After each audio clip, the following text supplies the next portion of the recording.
Hello and welcome to another episode of What Travis Says, the only show on YouTube where when we change to an entirely different room, you can't really tell because it's the same white walls, but there are boxes. This is a different room. This is going to be the room that I actually film in, but this won't always be the backdrop. Stay tuned. My name is Travis and let's talk about the Season 10, Episode 1 premiere of Doctor Who, the pilot. I feel like it goes without saying, but I just have to say it anyway. If you haven't watched the pilot yet, don't watch this video. There will be spoilers. Go watch the pilot and then come back and watch this video. Also, I'm not going to talk too much about Bill in this video. It's something that I already did on Tuesday. So if you want to watch that video, I'll link it down below, or I'll link it at the end where you can just click it. So let's talk about the pilot. First off, that title. That's a pretty solid title for this episode. The Pilot. This is Bill's premiere episode. This is Bill's pilot episode, and also that weird water goo needed a pilot to get off of Earth. Ha! Double meaning. I felt the pacing of the episode was nice. There weren't many lulls, but at the same time, there weren't many major parts that felt rushed. The episode takes place during pretty much the entire school year, from fall to winter back to spring, and it's a very different companion introduction. Here's Bill hanging out with the Doctor, a time-traveling alien, for the better part of the year without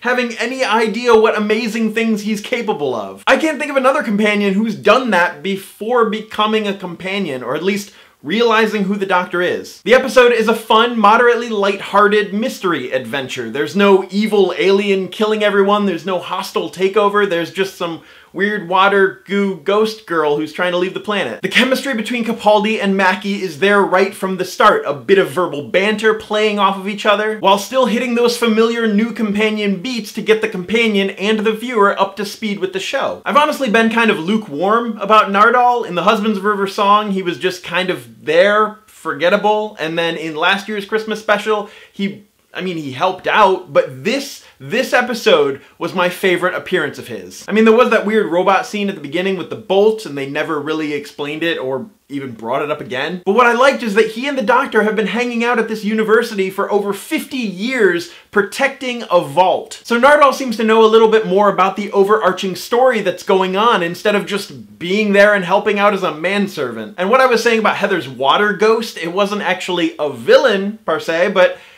I mean, it did take Heather probably killing her, but it needed a pilot. And it was honestly pretty creepy how it was able to follow them throughout space and time until Bill let it out of its promise. Speaking of that, when they were testing the limits of the water, jumping all through space and time, that was a really neat way to introduce the TARDIS to Bill. And when the Doctor was going to wipe Bill's memory, I'm not gonna lie, I got a little misty-eyed when Bill was pleading with him to just let her have one night of good dreams. And honestly, the villain wasn't amazing, but the focus was on Bill and the Doctor and her introduction to the TARDIS, and in that regard, I feel like it did a pretty great job. Something I did notice about Bill, though, is that even though she's insanely curious, she doesn't seem to question the Doctor. Notices a guy that looks like him in a picture of her mother, doesn't say anything. Overhears the Doctor and Nardal talking about this secret vault, doesn't say anything. She's either enjoying her time with him so much that she doesn't mind, or it doesn't matter. And I feel that's either going to be helpful or a hindrance somewhere down the line. That being said, it's refreshing to have a companion that's not going to question his madness all the time. Doctor, I don't think you should be doing that. Well, I'm an X-thousand-year-old Time Lord, so shut it. I would trust the Doctor completely if I were his companion.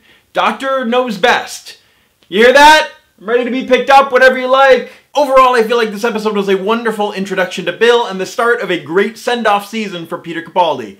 I'm really excited. In the comments down below, let me know your opinions of this episode. Were there things that you loved? Were there things that you hated? And also, don't forget to check out my video on Bill if you haven't seen that yet. As always, my name is Travis. Thank you for listening to what I have to say, and you will see me tomorrow.